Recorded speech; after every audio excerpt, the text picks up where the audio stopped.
We recently had a couple of our friends stop by for a visit. We have known Bob and Maria for most of our married life. Maria used to work with my wife Trina at a large, well-known travel agency. The company has offices in many states. Bob is a supervisor in a factory. I am an electrician and work at one of the local factories. I've been working there since I returned from the service about 8 years ago.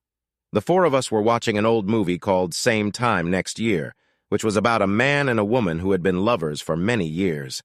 They were both married, but not to each other.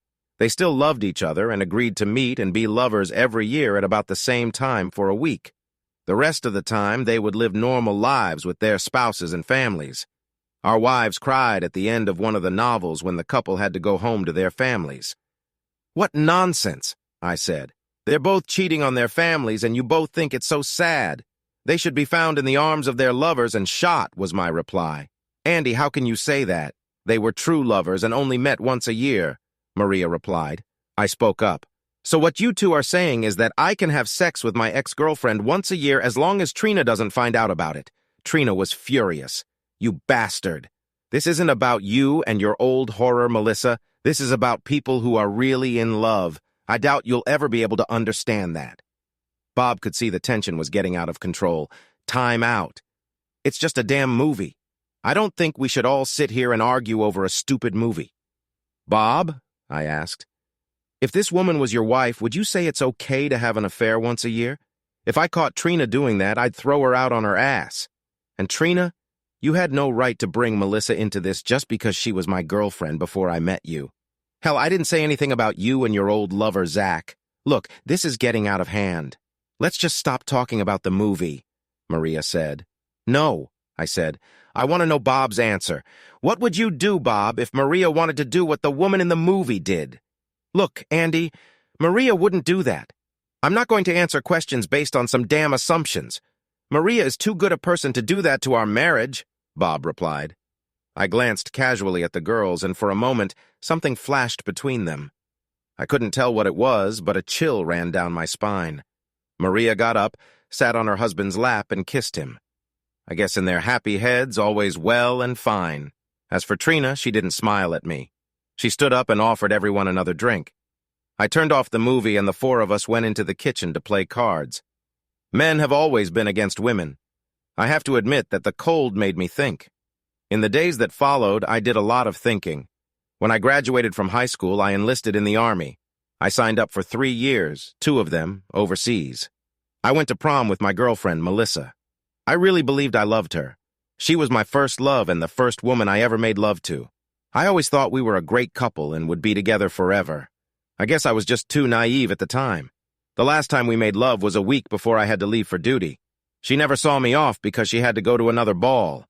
Her parents told her that she could go to the prom with me as long as she went to another prom, or rather a dance with Eric.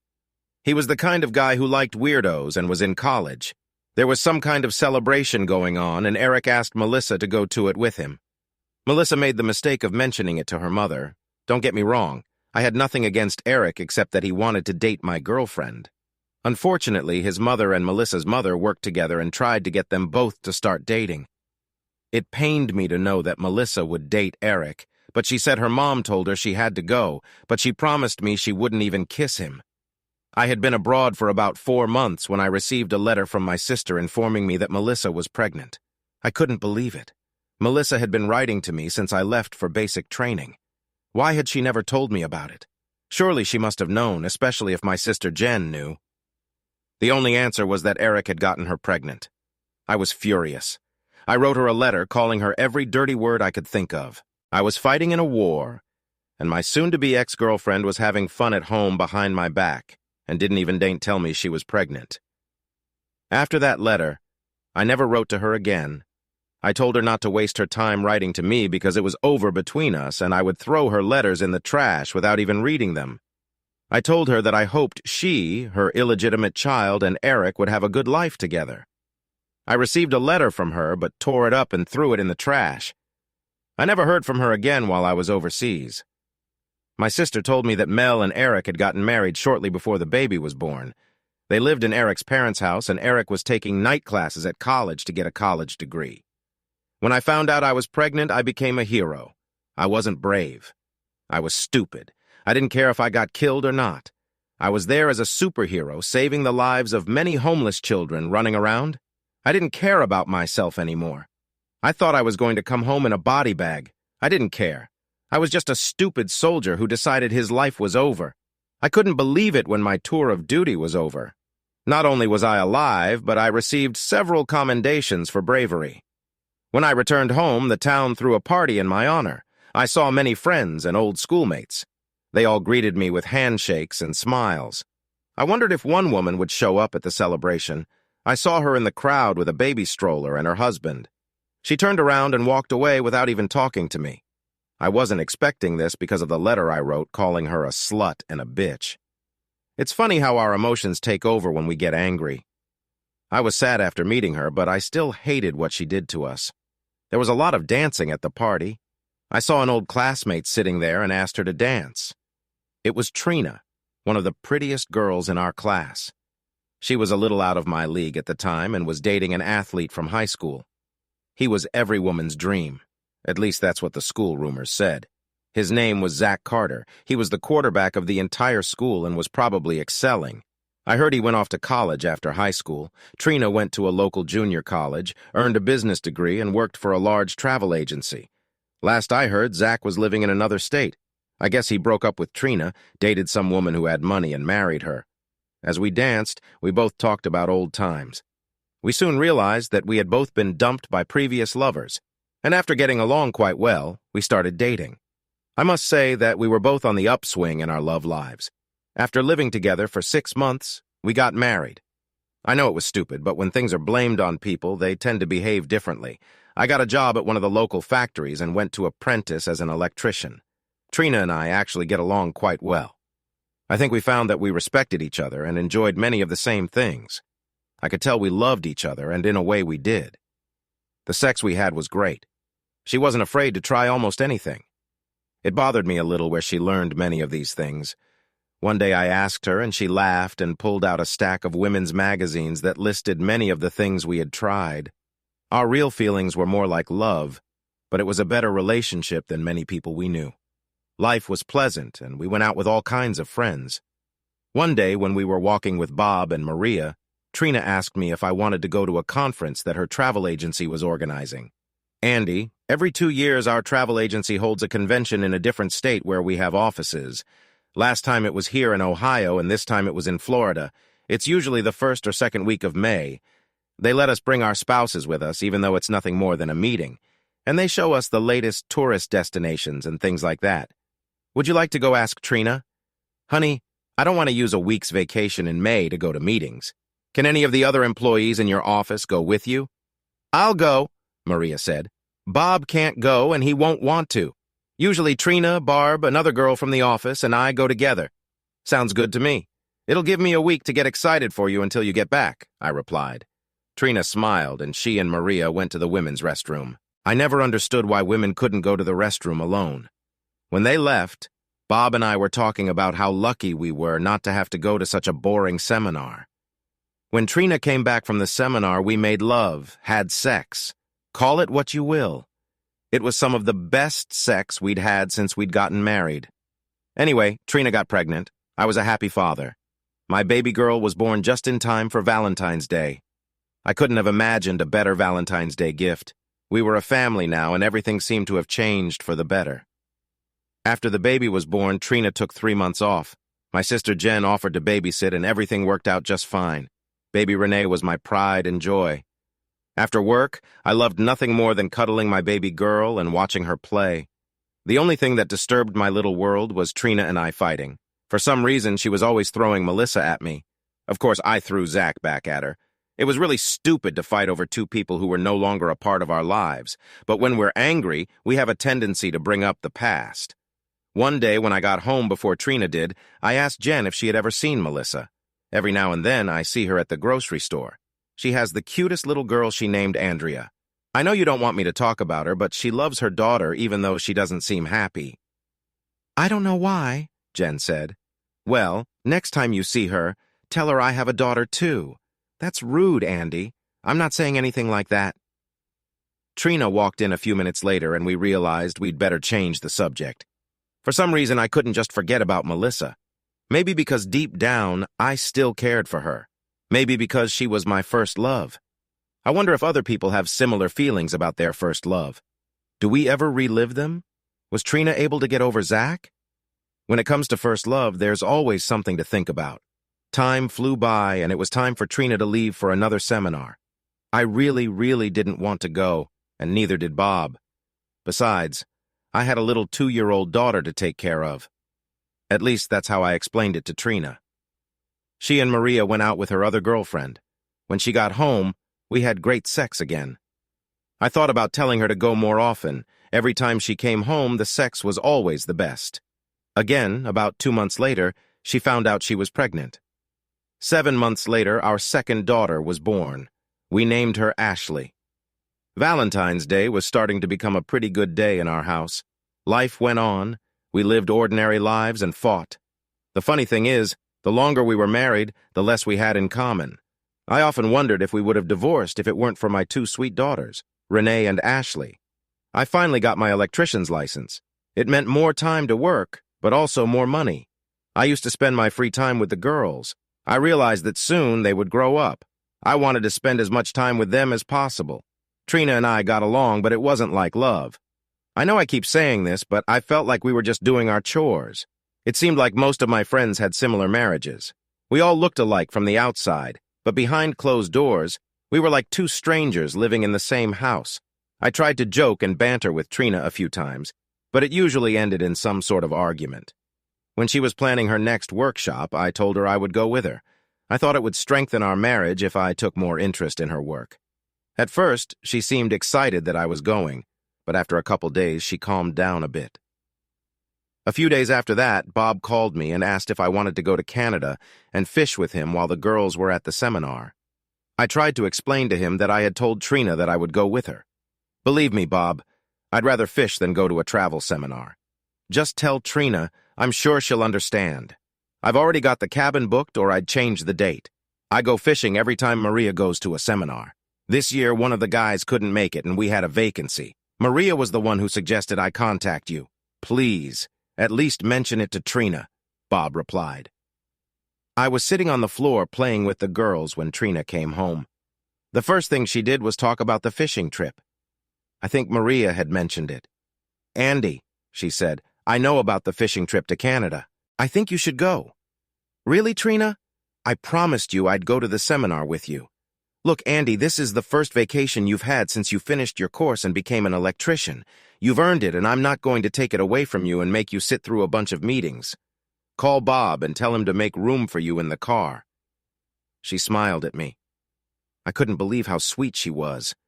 I told her I would get back to our usual sexcapade when she got back from her trip. I quickly got up and called Bob.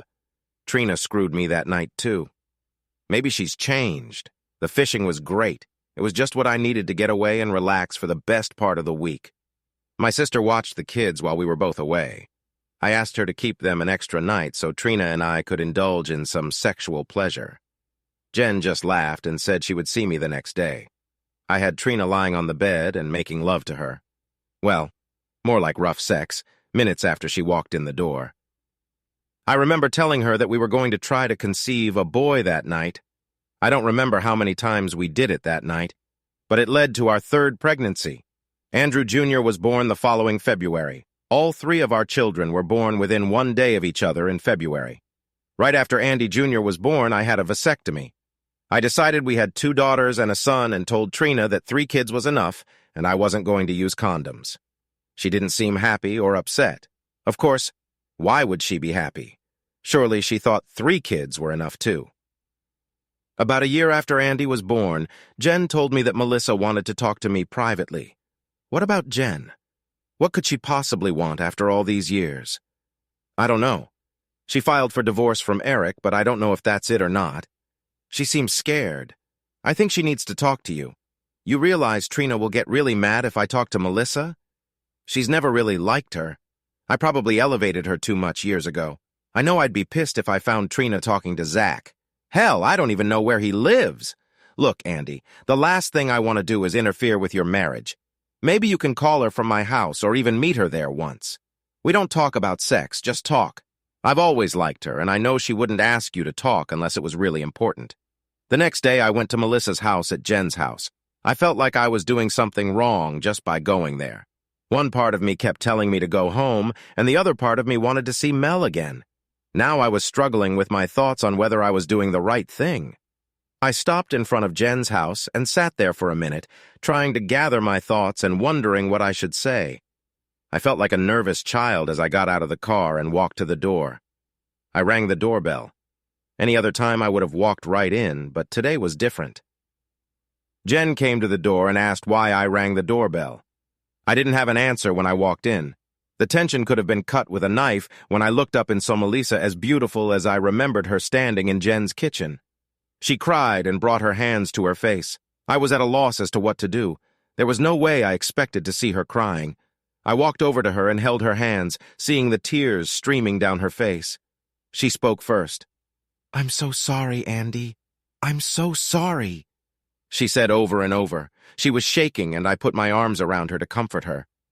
I had no idea why she was acting like this, but it was getting to me. 10 years ago, I would have been happy to see her tears after what she'd done to me, but it was different now. Perhaps time helps heal old wounds. I held her in my arms and smelled the Melissa I remembered. "It's okay, Mel. That was 10 years ago. We're both moving on with our lives," I said. "No, you don't understand. I promised Eric that I would never see you again. That was our pact, but I had to break it. I had to break it for Andrea, my little girl," Mel replied. "You're right, Mel. I don't understand. What are you trying to tell me?" Mel calmed down a little, and Jen brought her a cup of tea. The three of us were sitting at the table when Jen suggested we go into the other room and leave Mel and me alone. "No, please stay, Jen. I think you need to hear this too. Andrea, my little girl, has a severe case of jaundice due to liver failure. She's going to have a liver transplant if a suitable donor can be found. The doctor said that family members are best and that only part of the liver needs to be given to adults. In time, it will grow back. My problem is that I am not a match, and we have no other suitable family members." "What about Eric?" Jen asked. "Has he been tested? What about his family members?" Mel looked at me and said, "Eric is not Andrea's father. It's you, Andy." She started crying again. I was overwhelmed. I had so many questions and I didn't know where to start. "What?" I asked. "Why didn't you ever tell me she was my baby?" "My God, Mel, I can't believe you could hide something like that. When you found out I was pregnant, you didn't give me a chance to explain. You texted me and called me a bitch and a whore, among other things. You told me you didn't want to see me anymore. I wrote you a letter explaining everything anyway, but you never wrote me back. Oh my God, I was furious when I got that letter and threw it away. I can't believe I was so stupid. I've been mad at you all these years. Why did you marry Eric? Does he know Andrea might not be his child?" Mel smiled slightly. "You're so crazy. That's one of the things I've always liked about you. Of course, Eric knew Andrea wasn't his child. We never had sex until we were married. I told him you were the father and you wanted nothing more to do with me. That's what you told me. Eric really cared about me. He really is a wonderful man, but he also has pride. He agreed to marry me on the condition that I tell everyone that he is the father of my child. Honestly, I didn't know what else to do. You didn't want anything more to do with me, and I was an 18-year-old girl. Eric and I got married, but I had to promise to never see you again and let everyone know that Eric was Andrea's father. I still love you, and Eric knew that. He's a good man, and we got along fine until Andrea was diagnosed with liver problems a couple months ago. You're her last hope. I had to choose whether or not to tell you. Of course, Eric said that if I told you Andrea was your child, we couldn't stay married anymore because his family and friends would find out the truth. But I had no choice. My child's life is at stake, and she comes first in my life. Will you take the test to see if you can be a donor?" Tears of hope stood in her eyes. This was no small decision. My marriage was probably on the line, too. I don't know how Trina will react. I'm giving part of my liver to Mel's baby. I knew I had to do the right thing, no matter the circumstances or the outcome. "Mel, of course, I'll take the test to save Andrea's life. Tell the doctor to make an appointment for me, and I'll be there." All three of us had tears in our eyes. Mel came over to me and hugged me. She whispered in my ear, "I love you so much. Always have and always will." Mel immediately picked up the phone and called the hospital to schedule my checkup. I was scheduled for Monday. I figured that would give me a day or so to break the news to Trina. I guess I really was between a hammer and anvil. I believed Mel when she told me Andrea was my daughter. When I took the test, I would know for sure and she would gain nothing and lose a lot by lying to me. I hugged Jen and Mel and headed home very confused. Learning that Andrea was my daughter threw me into a state of confusion. I had a child who was 10 years old and I had never even met her. The woman I'd always loved was back in my life. I had a wife who despised my ex-girlfriend and I had 3 other children at home. If I hadn't been so young, I probably would have had a heart attack. I was playing with the kids when Trina came home. It was hard to tell what mood she was in because it changed so often. I decided to wait a little while before talking to her. I knew she was about to burst into tears, and I didn't want the kids to see it happen. They had already seen their mother and me fighting too often. On Sunday, I took the kids to my mom's house. I told Trina I'd be back in a few minutes, that I had something to discuss with her. When I got back, she jumped on me. "What's so damn important we can't discuss in front of the kids?" Trina asked. "I talked to Melissa yesterday, and you and I have a lot to discuss." Trina interrupted me. "What? You went and saw her. Why? She's missing her home and she wanted you to help her? That's enough, Trina. This is very serious and I need to talk to you about it. Mel's daughter has jaundice and she needs a liver transplant or she's going to die. What does this have to do with us? I feel sorry for the girl, but there's nothing we can do. Why would she want to tell you about this?" Trina looked a little more concerned, but I knew she was wondering why Mel had called me. Mel said the girl needs part of an adult's liver to survive, and the closest chances of a match are with family members. Don't tell me she claims you're the baby's father. Do you believe her? Yeah, she called to tell me I'm the father of a little girl. Honestly, Trina, I didn't realize the little girl needs a transplant, and I'm going to see if I can help her. I have an appointment tomorrow to see if I'm a good fit. What about our family? Have you thought about them? What if something goes wrong or that you need time to recover? Have you thought about us? Trina looked more angry than concerned. She had a right to be angry. It was just dumped on us, but the fact remained that Andrea needed help to survive.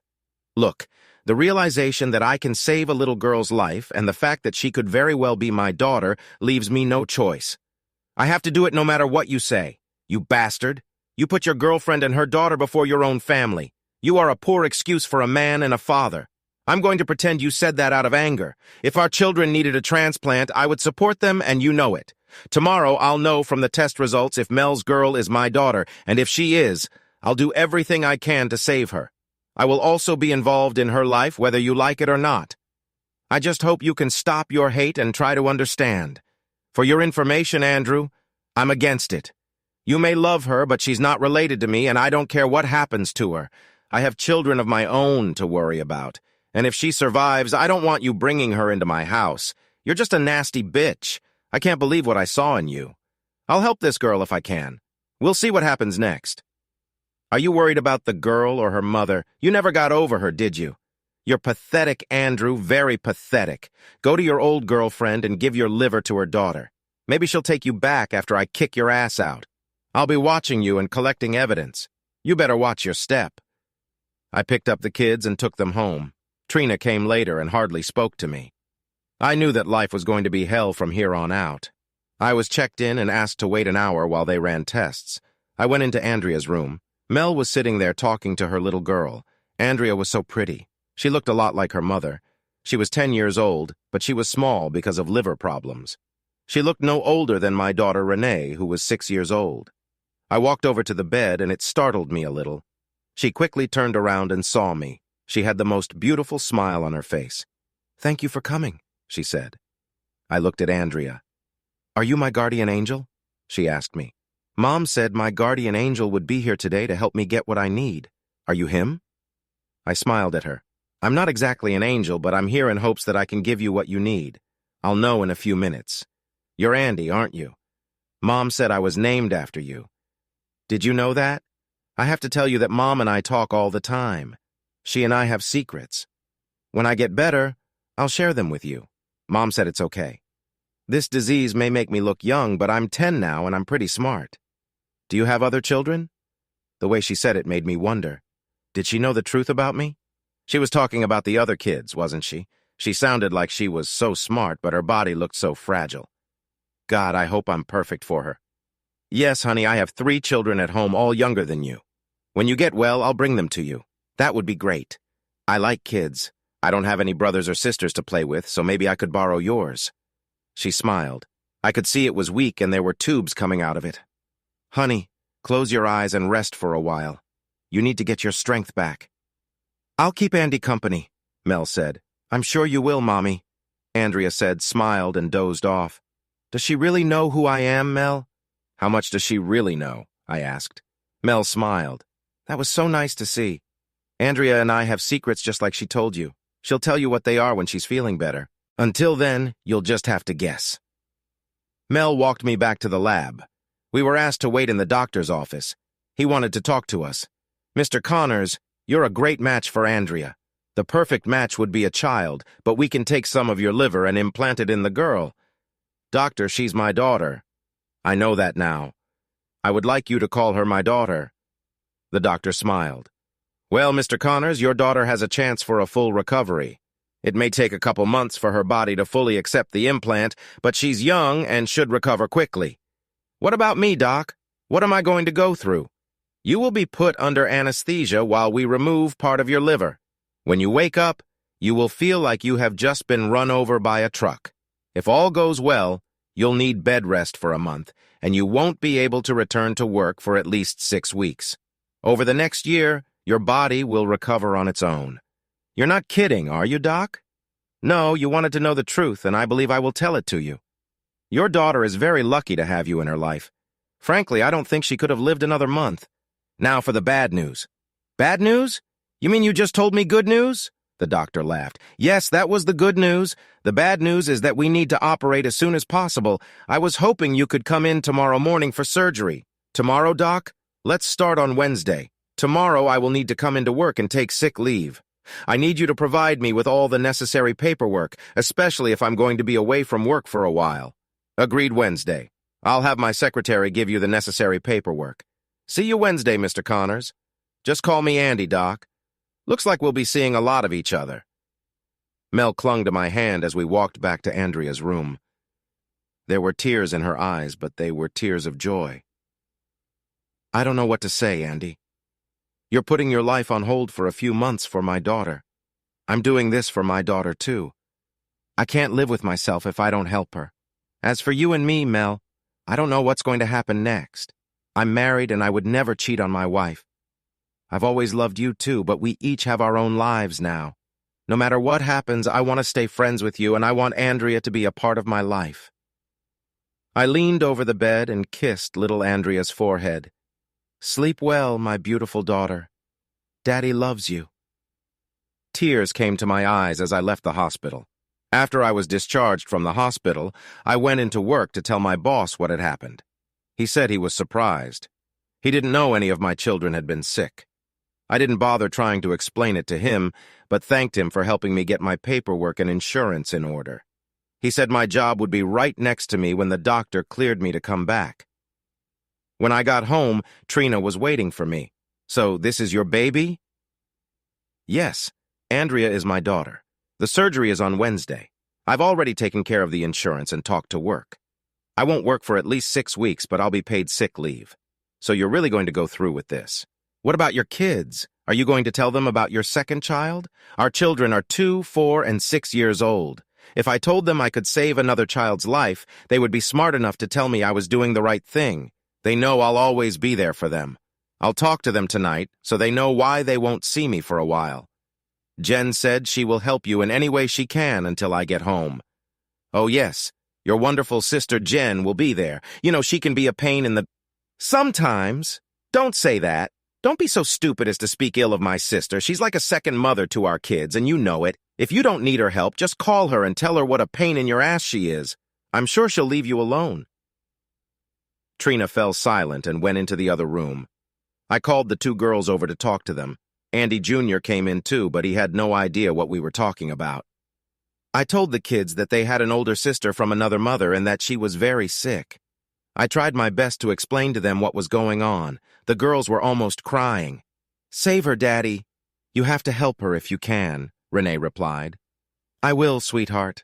I won't be home for a few days until I feel better. I'll call you and talk to you every day until I get home. When your sister is better, I'll take you to see her, and Jen will help take care of you while I'm gone. I want you to be good for her and Mommy, okay? We'll be good, Daddy. We promise. On Wednesday, I went to the hospital. Before going into the room, I looked in on Andrea for a moment. She was nervous, but smiling. Hey, Andy, glad you could make it. I couldn't have done it without you. I think she had a little bit of me in her. She was a sweet, caring girl. I'd only known her for a couple days, but I was so proud of her. I turned around and Mel was standing there shaking nervously. It's going to be okay, Mel. Andrea's ready and so am I. She leaned forward and kissed me. I mean, a real love kiss. Thank you, Andy. I'll never forget what you do for our daughter. I looked back at Andrea and realized that she had heard what her mom had just said. She just smiled at me as if to say, "Thank you, Daddy." I went to my room and began to prepare for surgery. When I woke up after the surgery, I remember the doctor telling me how I would feel. He wasn't lying. I felt terrible. A nurse came in, smiled at me, and ran her little tests. I told her how I felt, and she increased the dose of painkiller. I looked around the room, but no one was there. I knew Mel would be with her daughter, but I hoped Trina would change her mind and come to me. I was asleep, and when I woke up, I heard voices. It was my sister Jen and Mel. "Hey, little brother, how are you feeling?" "You look like shit," she laughed. We always teased each other. She was as good a sister as one could ever have. She was married, but she didn't have kids. I don't know why we just didn't talk about it. "Jen, please don't make me laugh. It hurts like hell. How did it go? Is Andrea going to be okay?" Mel says it's too early to tell, but the doctor is very optimistic. He said the surgery went well, and now all we have to do is pray that her body will accept the liver. He'll take my liver. I don't give my body parts to just anyone. I started laughing. "Oh, that hurts. I can't even laugh without it hurting. Andy, I am forever indebted to you for what you did. You saved my daughter's life. Our daughter's life. She is still my daughter, even though we are not married. I will look forward to seeing her regularly. My children can't wait to meet their big sister." "What about Trina?" I tried to talk to her a few times, but she always walked away from me. I just wanted to be friends, but she'd say no way. I wish we could all be friends, but it doesn't seem like that's going to happen. I really hope Andrea gets closer to your other children. Trina never told me she was talking to you. Never. As for Andrea, I'm bringing my children to see her. They told me they can't wait to see her, and they also asked that she get better. I promised them I would do that. The three of us talked for a while, after which the doctor came in to see me. Jen and Mel said they would meet me later. I talked to the doctor, and he informed me about the state of my health and Andrea's. Even though I felt lousy, I called home to talk to the kids. Trina answered the phone and asked how I was doing. Okay, I guess I was just calling to say hi to the kids. I really didn't want to talk much right now, especially to Trina. "Well, I'll probably stop by tomorrow after work. I've been too busy today to get out," Trina remarked. She handed the phone to the kids, and they each started talking on the inside phone. I told them I would talk to them the next day, but I just wanted to let them know that I was okay and I missed them. "How's the girl Daddy? Is she better?" Renee asked. "As far as I know, she's feeling better. I need to rest, girls, so give Andy a kiss for me and we'll talk to you tomorrow. I love and miss you all very much. We love you too, Daddy. Bye." Trina came to see me the next day. She asked how I was feeling and how Andrea was doing. She didn't really seem concerned. She seemed to be asking me more because she thought she should. She spent most of her time telling me about a special meeting in Chicago that she might have to attend. It was a month or so away, so by then I would be out of the hospital and able to watch the kids. She said that my sister Jen was with our kids right now, so she could come and visit me. Her visit made me wonder if she wanted to stay married to me. I had nothing to refer to, but I sensed she was hiding something. Not that I had a sixth sense, just a feeling. She kissed me lightly on the lips and told me she'd be back in a couple days, then got up and left. After a while, Mel came in to see me, and it was as if the aura in the room had changed. I realized that I had married the wrong woman, but it was too late. I made my bed, and now I'm going to do everything I can to make my marriage work out for the sake of my children. There was nothing I wouldn't do for them, including living in a loveless marriage. I did call my kids every night and talk to them as promised. It was so nice to hear them argue about who should talk to me. Even little Andy got his turn on the phone. At least his first words were Dada. The next few days passed without much happening. Trina stopped by, and so did my sister Jen. Of course, Mel stopped by all the time. She pretty much lived in the hospital between seeing Andrea and me. I knew I would miss her when I got out of the hospital, but I had to try to fix my marriage. A few more days went by, and I had a few visitors from work and, of course, my mom. She said she was there for me when they took me out of the ICU, but I came out like a light. Mom was there for me every day after the surgery. She never talked about it, just visited Andrea and told me I had done everything right. I could tell by the look on her face that she, too, accepted Andrea as her granddaughter. She didn't need to tell me that. That's how grandmothers talk about their grandchildren. I asked Mel about Erica and her impending divorce. He's moving to California. You know, he's always been kind of a geek, but a good geek. He's a wonderful person, and I'm going to miss him. We agreed to stay friends. He really likes computers and said he found a job in Silicon Valley. He'll make a good husband for the right woman someday. It's just not me. What exactly do you do for a living, Mel? How are you going to survive? Like I said, Eric is a computer wizard. He installed my computer for me. I run a home-based business doing billing for several medical facilities. I set my own work schedule just as long as the work gets done on time. Eric and I made an agreement where he leaves me the house and furnishings. Of course, I'll still pay. We each have our own car, so that's not a problem. We'll split our savings after the credit cards are paid off. There will be no support. It wouldn't be right for him to pay for someone else's child if we're not married. Her eyes watered. It was out of respect for Eric. Later that evening, Eric came to visit me. I was completely surprised. I didn't know what to say. I hope he doesn't want to fight, because in that case, he would definitely win. Andy, I just came by to say thank you. Thank you. I don't understand.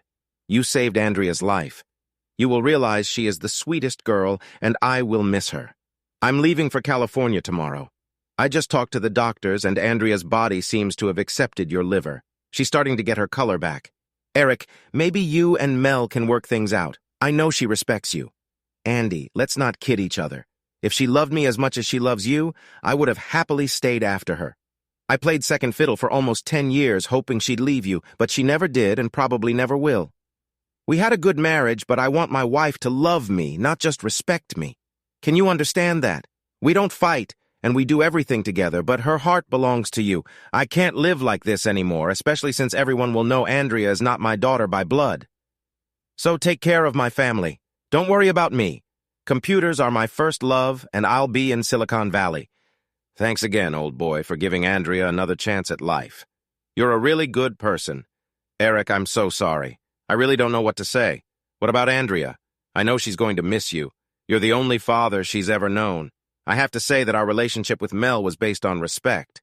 We decided from the beginning that my name would not be on the birth certificate. Under my father's name, she put your name and said you were overseas, so your signature was not needed.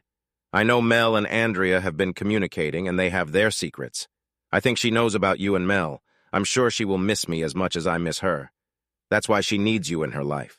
She needs a father figure in her life. Why shouldn't he be her real father? Thank you again, and take care of them. They will need you both. Before I could say anything, Eric turned and walked out the door.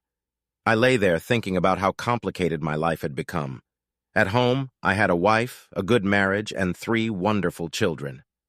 On the other side was an ex-girlfriend and a daughter I had just donated a kidney to. God, not the best situation I was in, I thought. Soon I was able to go home. I was not allowed to lift anything over 5 pounds. My girls understood, but Andy didn't know any better and wanted to be held in my arms. At least he was content to climb in next to me and sit on the better couch. My girls were like 2 little mommies waiting at my heels. Trina left for work every day, and when she came home, we were pleasant to each other. Jen stopped by every day for a couple hours to see if I needed anything. She was very helpful to me. I also talked to my mom every day to keep her updated on my condition. She took my 3 kids every couple days so I could get some rest. I was recovering well, but I didn't want to overwork myself. The first week I was home, I didn't call Mel directly. Jen would stop by the hospital or call Mel to see how Andrea was doing. She was going to be in the hospital for another week. The doctor was surprised at how well she was doing. Her skin color was back and she was gaining weight. He was very optimistic about her condition. After Andrea was sent home to recuperate, my girls wanted to meet her. I still wasn't allowed to drive, so we all got in the van and Jen drove us to Mel's. I wasn't sure about driving there, but with Jen and the kids, I figured it shouldn't be a problem. Mel's house was beautiful. It was well furnished and clean. I told the children that Andrea was a sick girl, so they should be quiet. Mel smiled when she saw my children. She introduced herself and said they could call her Mel. She led the two girls into Andrea's bedroom and introduced a smiling Andrea to them. I was surprised when I saw her. She no longer had jaundice, a yellowish color caused by liver problems, but had a beautiful, clear complexion. "Hi," Andrea said, "I'm your big sister." Well, big sister anyway. She smiled as she saw that Renee was almost as tall as herself. "Don't I have a little brother? Where is he?" Andrea asked. Jen walked into the room holding little Andy in her arms. "You were looking for this little guy?" Jen replied. I couldn't believe what Andrea said next.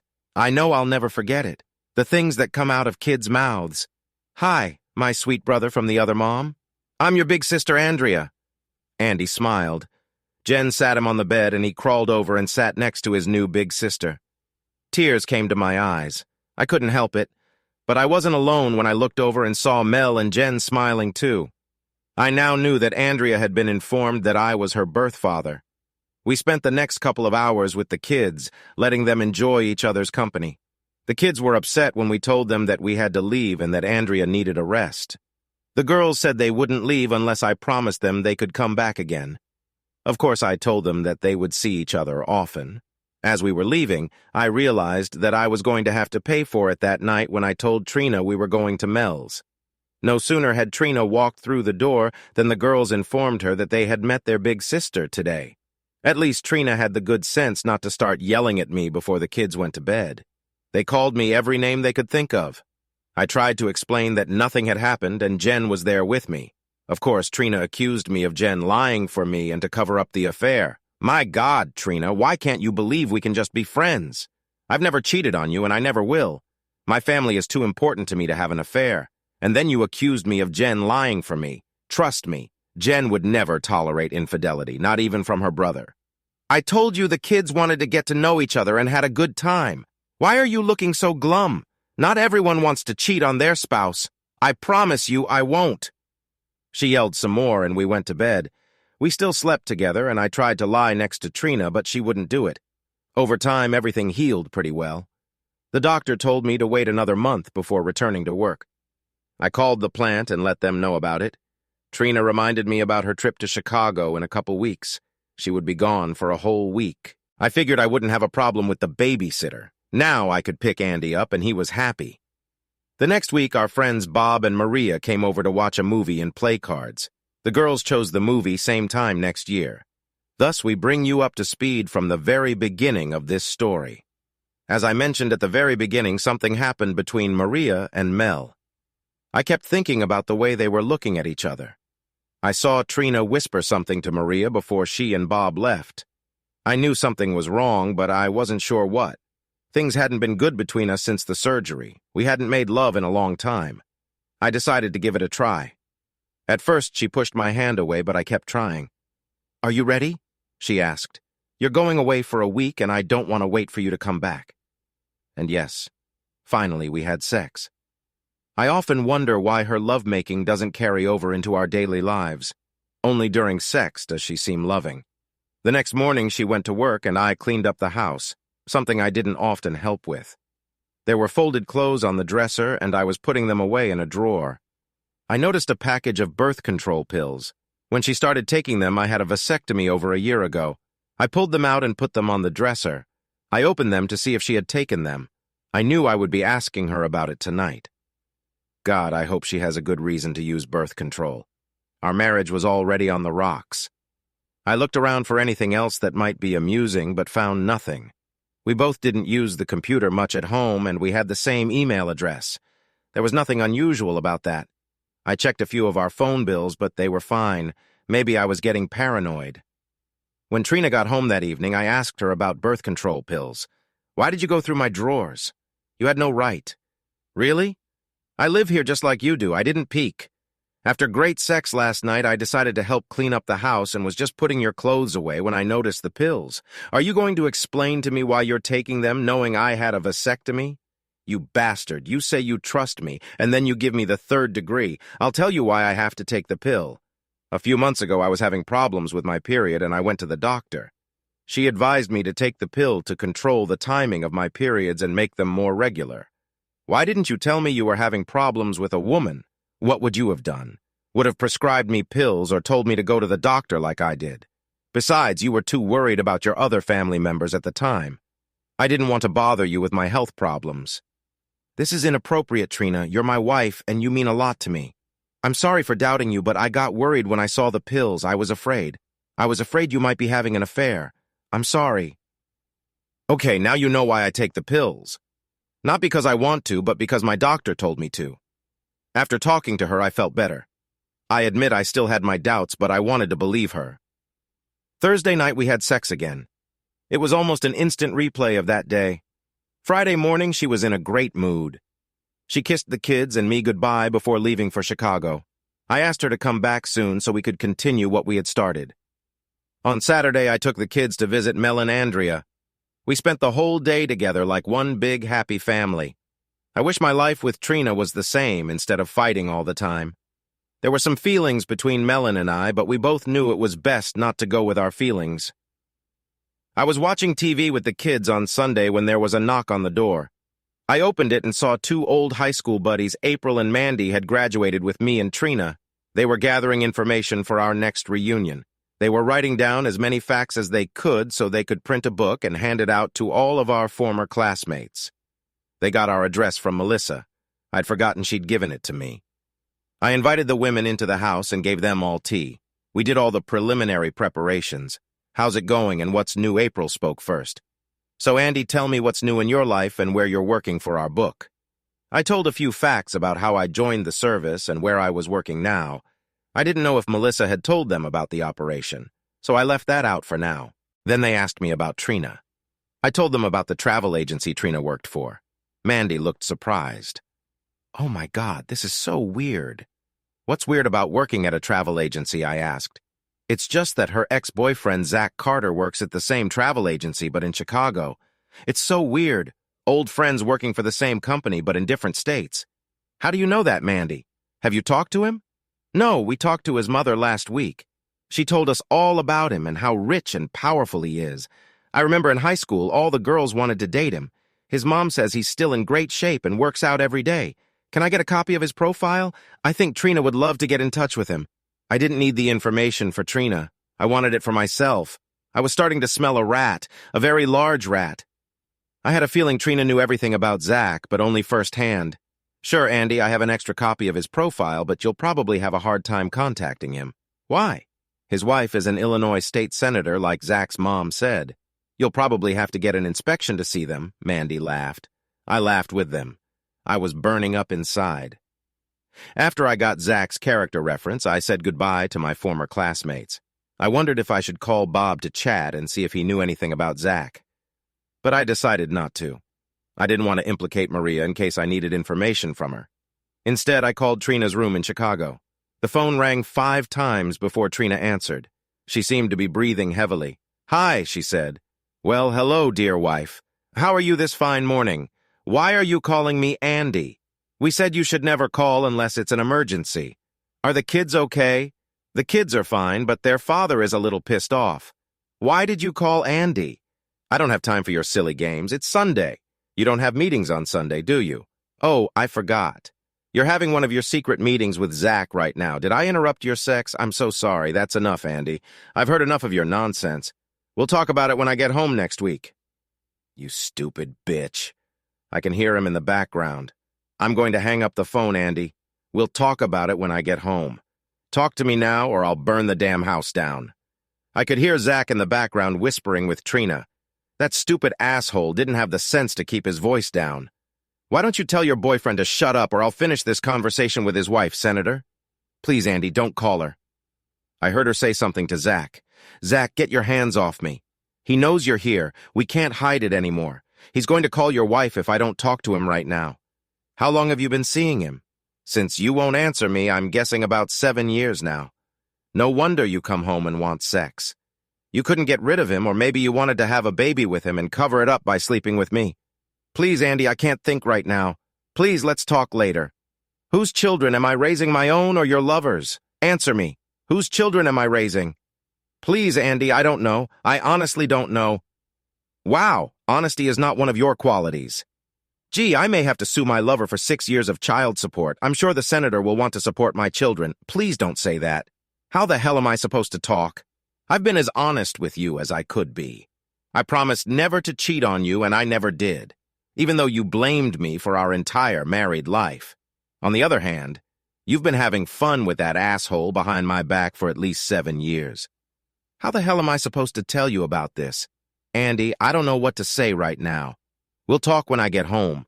The only thing we're going to do when you get home is file a divorce and get the kids tested so your damn lover can claim father's rights.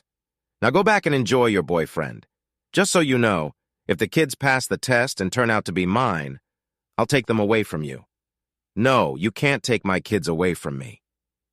I hung up the phone. I needed more information. I called Bob. He was back from a fishing trip. He was usually only gone for a few days. Bob, Andy here. I lost Trina's room number and thought you might have Maria's number. He handed it to me and asked if there were any problems. No problem. I just wanted to ask her something. Okay, thanks, Bob. I called Maria's room and she answered. Hi, Maria. It's Andy. Andy, Trina isn't here right now. I can have her call you. Cut the crap, Maria. I know where she is, who she's with, and what she's doing. I don't know what you're talking about. I knew she was trying to call my bluff, but I wasn't bluffing. Room 804, is that Carter? Now answer some questions, or I'll ask your husband, Bob. Are you trying to blackmail me? Blackmail? Hell no. I just figured that if Trina had an affair for 7 years and you covered for her, you might have gotten a little something on the side yourself. Either you tell me what I want to know, or I'll tell Bob about Trina, and you can talk to him about why you were hiding it. What do you want to know, Andy? So you had sex with Bob, too. You have an ex-boyfriend, too? Please don't tell Bob. I did it the first 2 times, and I felt so guilty that I don't stay in the same room with Trina anymore. It was a big mistake, and I sincerely regret it.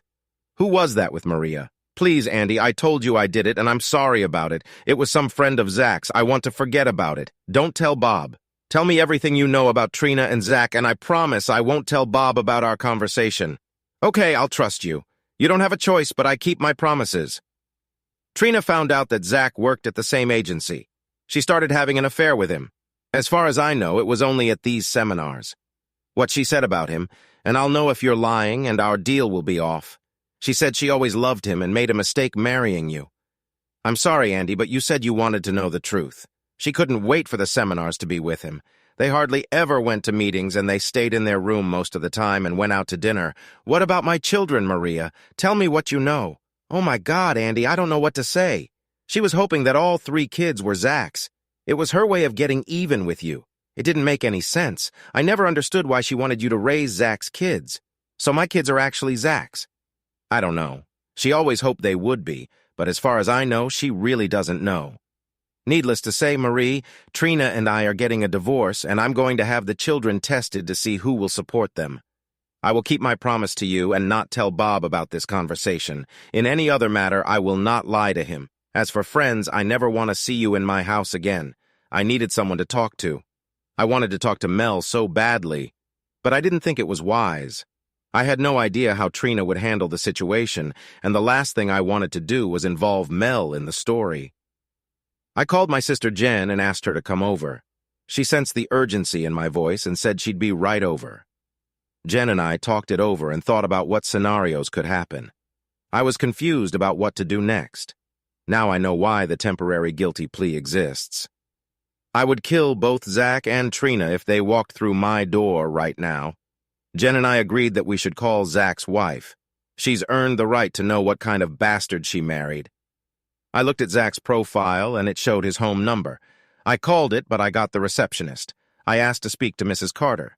There was a pause, then I was told to wait a minute. Who is it? The woman asked. I'm Andrew Connors from Ohio, and you're Mrs. Carter. Yes, that's right, but I'm called Senator Conroy. My husband's name is Carter. Well, Senator, your husband is at the hotel right now having fun with my wife. I thought you might want to know. Damn him. He said he's not seeing that married woman anymore. Is her name Trina? Yes, that's her. Trina Connors from Ohio, his high school girlfriend who would soon become my ex-wife. He missed her. Connors, thank you for making me aware of the situation. I can't talk right now, but I'll have my people contact you in the next few days. I don't want to talk to your people. If you want, I'll talk to you in person. I don't need anything from you. I just wanted to make you aware of your husband's infidelity. I hung up. Obviously, she knew about her husband's cheating. I wondered if Trina was his only girlfriend. Well, now I'd have to sit around and wait for Trina to show up and start divorce proceedings. The hardest part was getting tested to see if I was the biological father of my children. What if they're not mine? I raised each of them from day one. They were my family and my life. Around midnight, there was a knock on my door. I just sat on the couch and thought about my problems. I put my 3 kids to bed and hugged and kissed each of them, wondering if they were mine. Damn, I wanted to drink so badly, but after my liver surgery, I wasn't allowed to drink for probably a year. A knock startled me, and I heard it again. I looked out and saw policemen. I opened the door. I'm Officer Bates with the Sheriff's Department. Are you Andrew Connors? Trina Connors' husband? The officer asked. Yes, officer, it's me. What's going on here? I regret to inform you that your wife was killed in an automobile accident in rural Illinois. The Illinois Post Office has asked me to inform you of her death. I was shocked. One moment I hated her to the core and wanted to kill her, and now she was dead. I couldn't believe what I had just heard. I wanted to wake up, hoping I was dreaming and that the past few days had been a bad dream. But it wasn't a dream, and I wasn't asleep. What happened, officer? Are you sure it was her? Maybe it was a mistake? I just mumbled further. I'm sorry, Mr. Connors. There can be no mistake. It was an automobile accident, and they both died. According to the report I received, their car went off the road over an embankment and hit a tree. Both passengers died on the spot. You said they. The other person in the car was Maria. No, sir, that was that Carter. Did you know him? I was stunned. I thought it was probably Trina and Maria coming home early, but it wasn't. That meant she was still spending the afternoon and evening with Zach even after talking to me. I knew I had to answer the officer. Yes, he was from the company's Chicago office. I haven't seen him for several years. What time did the accident happen? About 7 o'clock, give or take a few minutes. It took us a while to gather the information and contact you. Again, Mr. Connors, I'm sorry you were the one who had to report this, but we wanted you to be one of the first to know. If you contact the Chicago Sheriff's Office tomorrow, they may be able to tell you more. Good night, sir. Thank you, officer, I said as I closed the door. In that moment, I became numb. I felt hate, loss, love, disgust, and even fear. Fear of what to do next. I had 3 small children sleeping soundly, and tomorrow I had to tell them that their mom had been murdered. I couldn't sleep, and I didn't want to call anyone at this time of day. I knew that tomorrow was going to be one of the worst days of my life. I had to face reality. Trina was dead, and I had 3 children to take care of that might not even be mine. I wouldn't wish that situation on anyone. I must have dozed off in my chair, and at 7 in the morning, I was awakened by the telephone. The caller ID said personal call. I answered it. Mr. Andrew Connors, a voice said. Yes, that's him. Who's calling? 1 second, sir, the voice said. Then I heard the female voice I'd heard yesterday. Mr. Connors, this is Senator Janice Conroy. Under the circumstances, I'd prefer to be called by my first name. I know you've been informed of the accident. I'm very sorry for your loss, but I need to talk to you. I need a big favor. Mrs. Conroy, you lost your husband, too. I know the situation is not going to be the best for either of us. What kind of service do you need? Can you not mention the affair between my husband and your wife? I know it will sound bad, but it will ruin my political future. There is nothing I can do right now to change the situation, but it will ruin my life. So you want me to lie and say it didn't happen? No, of course not. I just don't want you to talk about this affair in the press. You're going to get a few calls. I can take care of it from this side and let it go quietly, but I know someone will be looking for a story here. It's not going to be good for either of us. Mrs. Conroy, I won't interfere with personal matters if you will do 2 things for me. What do you want? I'll do it if I can. I want a real account of this accident, the one the high-ranking people are hiding. I also need a copy of Zach's DNA. You know what that's for? I'll do my best. I'll be expecting him shortly after the funeral. Please don't take me for some kind of swagger. I want to know no. I need to know the truth at all costs. I'll get you what you want. I just hope you'll be a man of your word and keep the affair a secret. I always keep my promises, Janice, always. Good. Then I'll get the reports to you as soon as possible and thank you. I hung up the phone and made coffee. I knew it was early, but I called Jan and told her about the accident. It took her by surprise, but she said she'd be right over. My mom and dad were always up early, so I let them know about it too. Now for the hard part, I called Trina's mom and dad. Her dad picked up the phone and I told him the sad news. I explained as best I could and told him that she and Zach had just gone out to dinner and Zach was taking her to the hotel when the accident happened. They asked me to keep in touch with them, and of course, I said I would. My kids got up. I made them breakfast, and after Jen showed up, we took the 3 kids into the living room and told them the very sad news. Renee Ashley, you're going to have to be very brave. Mom's dead and she's not coming home. Tears came to their eyes and they began to cry. Of course, when little Andy saw his sisters crying, he started crying too. It was the hardest thing to watch my children cry. I hugged each of them and let them cry. I tried to be strong for them, but I was crying myself too. I held the girls and Jen held Andy. We did our best to answer their questions. There was a knock on the door and Jen called out, "Come in!" It was Mel. "I'm so sorry to hear what happened." She and Andrea were both crying. Ashley ran over to Mel and climbed into her lap while Mel sat down and gently rocked my youngest daughter. Andrea sat next to her mother. "How did you know?" I asked Mel. Jen spoke up. "I called her after you called me. I hope you don't mind." "Of course not. I was just surprised." When the kids had calmed down a bit, Andrea offered to take them to their rooms and play games with them. It was a godsend because shortly after they left for their room, the phone rang. It was journalists and reporters. They all said the same thing. "We have some questions." I got angry and started hanging up the phones. Jen said she'd handle the phone calls. She talked to the next reporter. "Look, I don't understand why all you news people keep bothering us. My brother just lost his wife and is raising 3 young children. We're not celebrities and would like some privacy. I don't care if Zach Carter is married to an out-of-state politician. It has nothing to do with us. Why don't you bother her if you think it's news?" We turned on the news and there was a report. A local woman was murdered in Chicago last night. She was with the husband of State Senator Janice Conroy. Senator Conroy said the woman, one train of Connors from Ohio, was an associate of Zach Carter, and they were just coming back from dinner. Earlier in the evening, she had spoken to her husband and said she would not be able to join them. She is very saddened by the loss of her husband and has sent condolences to Mr. Connors and his family in Ohio. We will report details of this story as they become available. Well, we knew why we were getting the call. I guess we need to get a story ready for those stupid reporters and repeat the same thing over and over until they leave us alone. "I'll take the next call, Jen," I said. "Hello? Yes, this is Andrew Connors. Look, I don't understand all these calls. I'm just going to tell you what I know. Zach Carter and my wife Trina work for the same travel agency but in different states. They meet periodically and discuss travel opportunities. They had just had dinner and were on their way back to her house when the accident happened." The man continued to ask questions. "Yes, I talked to my wife that morning and knew she was going out to dinner. They had been friends since high school. I knew Zach personally. We all went to high school together. It was a terrible accident and she will be terribly missed by me and our 3 children. If you have any further questions, I suggest you contact your senator." After that, I hung up. Jen and I took turns answering the stupid phone. We knew they wouldn't stop calling until we told them something. The phone was ringing off the hook. It was a good thing Jen had called Mel. It would have been hard to keep an eye on the kids and answer the phone and answer the door all the time. We received several calls from concerned neighbors and friends. They were hard enough to deal with, let alone other calls, as if we didn't have enough problems already.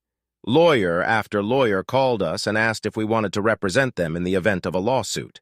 We basically told them to go to hell and that we weren't going to sue anyone. If we wanted to be represented, it wouldn't be by an ambulance chaser lawyer. At the end of the day, the calls died down a bit. Mel made us all lunch. The neighbors brought food and Mel cooked everything for us. I hardly spoke to her, but I was glad she was there.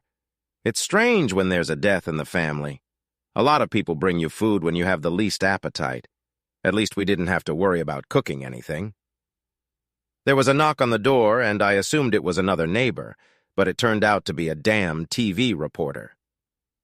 "Mr. Connors, may I have a word with you?" said the woman with the microphone, followed by the cameraman. "Who the hell do you think you are? You come to my goddamn house one day after I lost my wife, and for what? For some goddamn gossip? No need to swear, Mr. Connors. It's for television. To hell with your goddamn television. I lost my wife, my 3 little kids lost their mother, and all you think about is the news. Maybe you can take pictures of her body strewn across the damn highway and get 1 or 2 more readers. You make me sick, E. Mr. Connors, we just want to know the truth. No, you don't. You need a damn lie to sell to your listeners. I'll tell you the truth and see if you're satisfied with it. My wife and Zach were high school friends years ago. Were they lovers, Mr. Connors? Lovers? They were 16-year-old kids. Do you consider those to be lovers? You're just a sick man. My wife and I are married. We have 3 children ages 2, 4, and 6. She works full-time at a travel agency. Tell me, when did she have time to have a tour of a fair with an ex-boyfriend 2 states away? But she was with him. Yes, they had a business meeting in Chicago and they went out to dinner. A lot of old friends have dinner together. I talked to her the day before, and if you were listening to your own TV station, you would have heard that Senator Conroy was going to go to dinner with them. All you want is damning gossip and trying to ruin lives. At that moment, little Andy was peering out of the storm door. Look at the door at my son. Tell him you think his mother is a whore and all she wanted was an affair with an ex-boyfriend. Tell my little boy that his mother didn't love him, that all she could think about was wanting to have sex with another woman's husband. I wanted so badly to say screw it, but out of respect for the children present outside the door, I didn't. You disgust me. I've said before that I wouldn't wish a situation like this on my worst enemy, but in your case, I might make an exception. Let some reporter blow your life to pieces with lies and accusations, and you can live with it. One last thing. If I hear one lie about my wife or family on your news network, you can consider me suing your ass along with your network. You weren't invited here, and there are no celebrities living here. Now get off my property. When I got back to the house, I picked up my boy and just hugged him, and he hugged me back. Jen smiled at me. She knew I hadn't really told the whole truth, but hopefully the reporters hadn't guessed that. Things seemed to calm down after that. The children were playing in the room again, and Jen and Mel were discussing funeral arrangements. They were to deliver Trina's body within the next 2 days, and we wanted the funeral to take place as soon as possible. The women said they would take care of all the arrangements, and that suited me just fine. I was lost when it came to things like that. I went to the bathroom, and when I got out of there, I looked into the room where the girls were playing. I heard Ashley talking to Andrea. "I miss my mom. I know how you feel, Ash. I miss my daddy. Well, his name was Eric. He wasn't my real daddy, but I miss him. He was always there for me." "Why did he leave you?" Ashley asked. "Because he wasn't my real father. Dad shouldn't abandon their little girls." "It's not nice," Ashley replied. "It's okay. I have another daddy now, and this is my real daddy, and he's your daddy too. Ashley, do you think your mom will be my mom too? Since we have the same daddy, why can't we have the same mom?" Tears came to my eyes when I heard those words from my little girl. I didn't want them to know I was listening. "Tell you what, Ash. You talk to Dad, and I'll talk to Mom, and we'll see what happens. No matter what happens, I'll always be your big sister, and you can always come to me." I watched Andrea hug Ashley. Over the next couple days, the calls pretty much stopped. A news reporter who came to our house showed only the nice part of our conversation about what a wonderful wife and mother Trina was. I guess the TV station didn't want to risk a libel suit. Also, there was a news story about a high-profile divorce of a Hollywood couple. Our accident case was already old news. Jen and Mel did a great job with the funeral arrangements. We laid Trina to rest one night and buried her the next day. I couldn't believe how many people showed up. Jen and I stood by the casket and greeted everyone who came to pay their respects. Mel sat on a couch off to the side with her 4 kids. She wanted to stay on the sidelines. Every time I looked at her, she had another child on her lap. One minute they were crying, the next minute they were laughing. Every now and then, one of them would come over and stand next to me. As we paid our last respects to Trina before closing the casket, we all cried, so sad and yet so silly at the same time. She could have had a wonderful life, but she was looking for greener grass. Mel asked her church to organize a luncheon for everyone who came to the funeral. It was a wonderful lunch, and we had one last opportunity to socialize with many of our friends. I even thanked Maria and Bob for coming. I talked to Maria for a while and told her that I hoped she had learned her lesson from Trina's death. She had a good man, and she should do everything she can to save her marriage. She hugged me and thanked me for keeping our secret. I really hoped she would learn from Trina's mistake. In the days that followed, Mel and Jen asked what Trina's things we wanted to keep. I replied that I didn't have any ideas. I told them to give all the jewelry and keepsakes to the girls. They set most of it aside for future use, but gave the girls enough stuff to play with as kids. Mel remarked how nice Trina's clothes were. I told her she could keep them and wear whatever she wanted since they were similar in size. If looks could kill, sweet Mel would have killed me on the spot. Jen started to laugh. You are a stupid, stupid man. You want to give your dead wife's clothes to your old girlfriend? I don't think so, little brother. She said they were nice. I was just trying to be accommodating and let her get what she wanted. Women? I'll never understand them. What to do with them? Jen looked at Mel like I wasn't even there. Let's have a garage sale and sell all the clothes. They should bring a decent price. That was the next thing they were going to do. The phone rang and I heard a familiar voice on the other end. When I hung up, I asked the girls if they could take the kids to the park or somewhere else for a couple hours. I had someone coming over and we needed some alone time. I told them I would explain everything to them later. As they left, there was a knock on the door. It was Senator Janice Conroy and her driver. Please come in. I've been expecting you. She asked her driver to get on the porch and entered the house. I was surprised at her appearance. She was a very pleasant-looking woman, but she was probably in her 50s. I didn't realize she was that old since Zach was our age. Mr. Connors, I was in Columbus, Ohio on state business, and thought I'd take advantage of this short trip to provide you with the information you requested. She handed me a manila envelope that she said contained an unofficial accident report as well as Zach's DNA card. Would you like a cup of coffee, Mrs. Conroy? Please just call me Janice today, and a cup of coffee would be nice. Just a little cream, please. I want to thank you for being so tactful in telling me about the affair. It wouldn't have done any good if the truth had come out. The insurance company called me and asked me to talk to you about settling the matter. Janice, I don't want your money. I just want to get this over with so my family and I can move on with our lives. Andy, you'll get dozens of lawyers calling you saying they can get millions of dollars if you contact their firm. The truth is, a case can stay open for years while they dive deeper and deeper into it. The insurance company doesn't want that to happen, and neither do I. They've made you an offer. If you accept it, the case will be closed. You won't be bothered anymore since the case is settled. What is this offer you keep talking about? Is it your money? Like I said, I just want it to be over. It's the insurance company's money. They'll give you $100,000 for each of your children and put it in a trust account. The money will be paid out after they turn 18, and you will be the custodian of the account. The children will receive the money only at your direction until they turn 25 years old. Then they will manage their own accounts. Why are they offering this money? Was there any offense? No. It's just that everyone is obsessed with the courts these days. It's easier to sue someone than it is to look for a job. This will just close the account. They'll also pay for all the medical expenses after the accident, hospital bills, ambulance bills, and other expenses. So you'll get $300,000 plus medical payments. That's $400,000 plus medical. I have 4 children, not 3. My second daughter lives with her mother, but if I agree to this, she should get her share too. I'm sorry I didn't know about that. I'll make sure you have enough for all 4 kids. So if we're done, I'd like... Janice, this may be the last time I see you. Can you tell me about you and Zach and why you let it go on after you found out? I think so. You deserve to know. I met Zach when he was in college. He was a tough, gruff guy. I was asked to teach a political science class, and we became friends. As you can see, I'm 25 years older than Zach. At first, it was fun to be with a young man and teach him about love.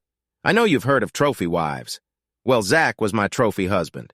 I had this handsome stud on hand at all my parties. At first, Zach liked being the center of attention, but when he realized it was about me and not him, he became uncomfortable. He asked me to buy him a travel agency. I bought it and owned it. He used to run it. He took courses in the travel industry because he needed something to specialize in. Why didn't he divorce you and go about his business? Money and power. I had both. He had neither. I gave him everything he wanted within reason. There was nothing in his name, not even the car he wrecked. If he'd left me at any point, he'd have nothing left. People get used to the life he led. He met your wife at one of the conferences about 7 or so years ago. A few years later, I found out they were together, and I gave him an ultimatum. Either he stops his games, especially with a married woman, or I'll make sure he never does it again. He seemed to have stopped, or at least hid it well until I heard from you. For your information, he had other mistresses. Most of them could either be bought or scared off.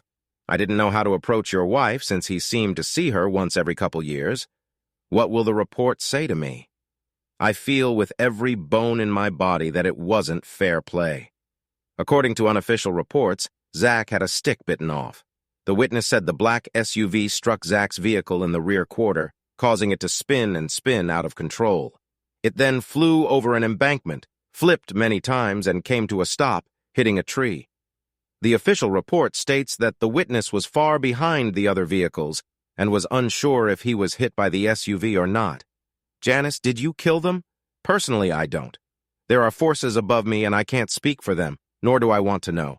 I did love Zach in my own way. In a way, he was my boy toy and he was fun to be with. Well, Andrew Connors, this may be the last time we speak. The report you have has the names removed, so just in case it falls into the wrong hands, we'll be protected. Again, I'm sorry for your loss and will take those insurance documents to you tomorrow. Thank you for being considerate. After Janice left, I opened the envelope and the report was just as she said it would be.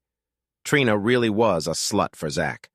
I now knew where she had learned the different ways of making love and who she was thinking about at that moment. It wasn't me. The other report contained complete information about Zach's DNA. Janice had indeed kept her promises. I had to wonder if she had anything to do with the accident. Maybe I'd better never find out. When everyone came back, I told the girls who my guest was. They were surprised when I told them who it was. I explained that we had an agreement and that the senator had taken the time to honor her side. The girls asked to read the report. Are you guys sure you really want to read this? I know you're women and curious, but this is some pretty deep shit. You're not going to like what you read. Mal looked at me. Andy, since I care about you, I'm going to forget about being curious. You can't ride this train through life alone. You have to be able to share with someone if you suddenly need to talk about it. She smiled sweetly at me after that. When they read the report, they were saddened. Like me, they hoped that maybe Trina would feel remorse after talking to me this morning.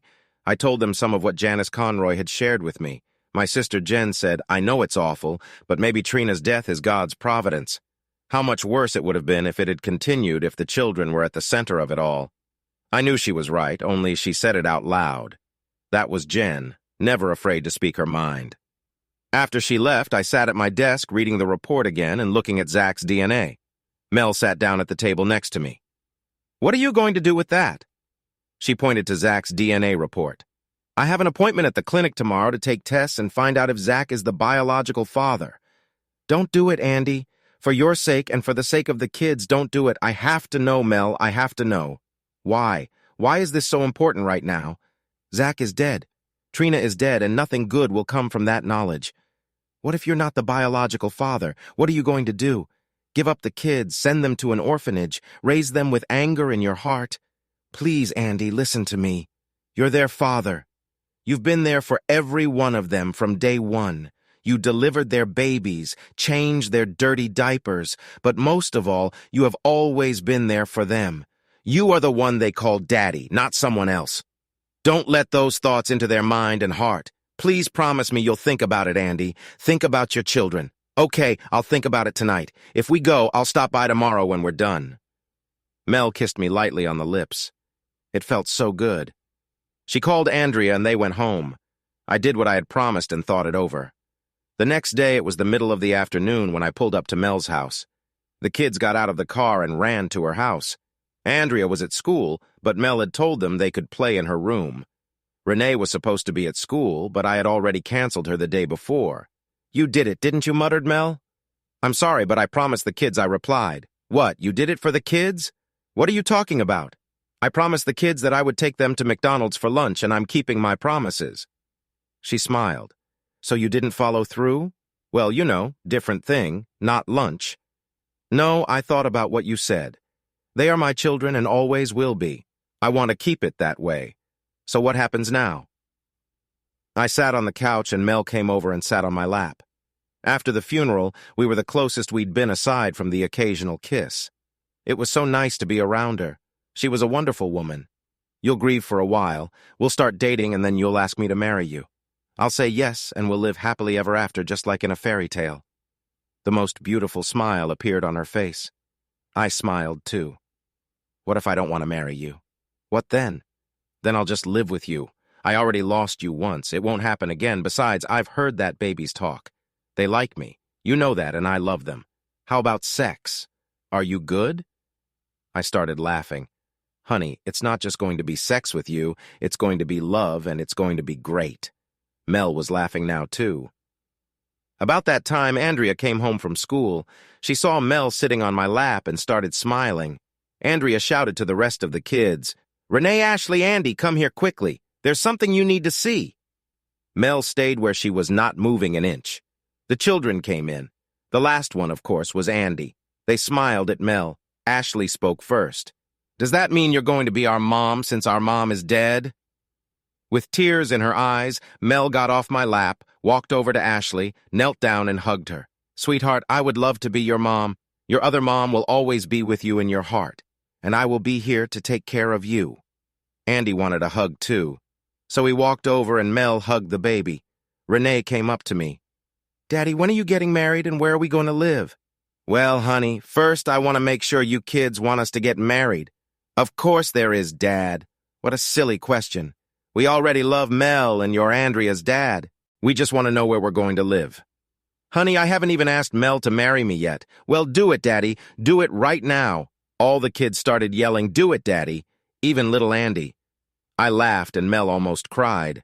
I walked over to her and took her hand as she stood up. I knelt down in front of her and said, Mel, my children and I all love you. Will you be their mom and my wife? I have to buy you a ring to make it official.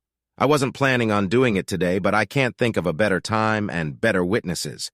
Before I could finish, the kids are already saying, answer him, Mommy. Answer him. The funny thing is that even before she answered, the kids started calling her Mommy. How much longer do I have to think about this, kids? After all, it's a big step. Mel replied with a smile on her face. Just a minute, Mom, Andrea replied. We both know you've wanted this your whole life. Oops, there goes another secret. Andrea looked back and smiled at me. Mel tried to look serious, but she wasn't very good at it. After careful consideration, I decided to say, yes, I will marry you, Andrew Connors. The kids were jumping up and down and saying, kiss her, Daddy. Kiss her and seal the deal. I did. And it felt so good. Kids, just so you know, we won't be married until sometime later. We have a lot to do first, but we will see each other almost every day, Mel replied. She didn't want to explain to her children about waiting after death, but she told them they could call her mom if they wanted to. After the kids went back to Andrea's room to play, I looked over at a smiling male. That went well, she laughed. If we're going to date, are we going to have sex? If so, can we do it on the first date, I asked. For you, honey, anytime you want. We don't even need a date. Saying that, she walked over to the phone and called my sister Jen. What was that? I asked. Jen is coming over to take the kids to the movies. They wanted to see a children's movie called Happy Feet, and Jen is going to take them. Honey, I have a question for you. Are you and I going to stay here and close the deal we made earlier? Before I could say anything, she called the kids back into the room. Kids, Aunt Jen and Uncle Ralph are coming to take you all to Happy Feet. The kids started jumping up and down. Daddy and I have some things to do, but we'll be here when you get back. Be good for Aunt Jen and Uncle Ralph. Do you hear me? Yes, Mom, we can all hear you, replied a smiling Andrea. Jen and Ralph showed up a few minutes later. Ashley ran up to them as soon as they crossed the threshold of the house. Mom and Dad are getting married, and you can come to the wedding, but we don't know when it will be yet. Jen looked us over. Kind of unexpected, right, guys? She smiled, which signified her approval. Renee says, yeah, Dad proposed in front of all of us. It was great. They kissed and everything to seal the deal. All of them replied a smiling Ralph until he was nudged by Jen's elbow. "Well, congratulations," Jen said. "We'd better take the kids to the movies so you can finish up your unfinished business. We'll stop for pizza on the way home so you'll have about 3 hours. Hopefully you'll be able to finish your business by then." "Why are you laughing, Uncle Ralph?" Ashley asked. "I was just thinking about Dancing Penguin, which we're going to see. It should be a very good movie." When they left, I played dumb and asked what unfinished business we had to do. Mel pulled me into her bedroom. "I've waited 11 years to put you in my arms again. Please make love to me, but don't forget that we have a 3-hour workday. Honey, I'll only need 3 minutes for the first round." We both started laughing as we undressed. We made it through the Christmas holidays. We spent a lot of time together. We were a family, except we weren't married yet and still lived each in our own house. We tried to wait as long as possible, but the kids wanted us to get married as soon as possible. After the holidays, the kids got together and asked if they could have a big Valentine's Day party. Angie smiled. We started calling her Angie as the kids did. We asked them how they chose Angie over Andrea, and they said they already had Andy, their little brother. So they chose Angie, and it didn't bother Andrea, and therefore it didn't bother us. Dad, the other 3 kids have birthdays the week of Valentine's Day. Mine is in March, of course, but that's okay. We want you and Mom to get married, so we decided to have a big combined birthday wedding party for all of us. Since you and Mom don't need wedding gifts, guests can bring gifts for Renee, Ash, and Andy, and for me too, if they don't mind me getting them a month early. What do you say? I'm just the talker in the group. All of us kids thought it was a great idea. Mel and I couldn't keep from laughing. All these kids had gotten together and were making plans for us. We believed Angie, plus the other kids were with her and waiting for our answer. The problem was how to proceed without hurting their feelings. "Angie, I know you and the others have given a lot of thought to the planned party. I think we should find out what your mom has to say about it." I had no idea what to say to the kids. Just looking at their faces and the look of hope on their faces was so sweet. I had to pass the responsibility on to Mel. Mel looked at me, then at the kids' faces. She knew I had dropped it in her lap. I tried not to look at her while she searched for an answer. Mel said, "I'm a little surprised at you kids. Having a big birthday party is one thing. The fact that Daddy and I got married is okay too, but expecting everyone to come to the party and bring you all presents is wrong. I thought we taught you to put others first. I'm a little embarrassed that you used our wedding to give yourself gifts." The children lowered their little heads. Mel seemed to say the right things to them. Renee said, "Mom, if we turn down the presents, can we have a birthday party and you and Dad still get married?" Mel looked back at me for help. I tried to keep my face straight. "Kids, since your father is leaving it up to me, I agreed to the birthday party." She then looked at me. "I also agreed to the wedding. We will have it as a family celebration, but we won't ask our guests to bring you gifts." I was caught off guard. To be honest, I didn't think she'd agree to a family party. Mel was full of surprises, too. The kids were jumping up and down. They hugged Mel and then came over and hugged me. Epilogue. We had a month and a half to get everything done. I went back to work, so most of the planning fell on Mel's shoulders. Of course, Jen was there to help her. They became best friends. They were closer than most sisters.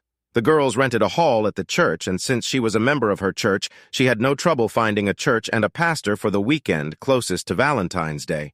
Our color scheme was red and white and lots of hearts. Once again, the women from the church offered to cook dinner. We told them we wanted to pay for all the food and, of course, the cake. It was to be a small wedding with Jen as matron of honor and her husband Ralph is best man. We had 2 young attendants, 1 flower girl and 1 ring bearer. Guess for yourself who it was. I was wearing a beautiful suit and Mel looked like an angel in a blue dress. When the music started, tears streamed down my face. First down the aisle, staggering, was my son walking down the aisle with a ring attached to a cushion. He was followed by my daughter Andrea, wearing a blue dress the same color as Mel. She was followed by Renee, also wearing a blue dress. Ashley was next as the flower girl.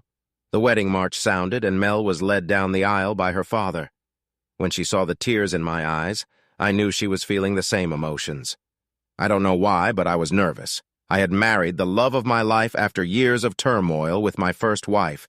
When the priest said, "You may kiss the bride," and I heard the applause, I realized the church was full of people. As I looked around the crowd, I saw so many old friends and family members.